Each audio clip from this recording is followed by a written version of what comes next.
أعوذ بالله من الشيطان الرجيم. بسم الله الرحمن الرحيم. قل أعوذ برب الفلق من شر ما خلق ما بعد. وحنا halkan salaam dhamaan umada Soomaaliyeed qof walbo fitna wada oo meel la soo fadhiya fitna la soo fadhiya oo dadka isku diraayo dabka bixinayo oo rasuulkeena subhanahu alayhi salatu wasallam inal fitna ashad min alqatl yidi meel ugu soo wada jeesta hana daawanina dad waxa jira halka uu shaqeeyo wax la siiyo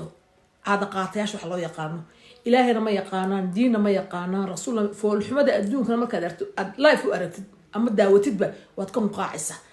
rasuulkeena subhanahu isoo wax bal uu sameyn jiray budul qaadan jiray oo wariba islaax raadin jiray markasta dad ba soo baxay iminka caada qaatayaal u shaqeeyo nabadda nacab oo wanaaga nacab oo dadka madaxa isu galiyay labadii qof ee ismaagtaba isku daynaad heshiisiisid rasuulkeena subhanahu wuxuu naga dhigtay qudwa xasana quraanka ilaahay baan ku talay xadiista marka qof walba aragtaa meel fadhiyo qiiqsan oo qiiqayo dadka madaxa isu galinayo dab shidaaya a'uudu billahi minash shaytaanir rajiim subhanallah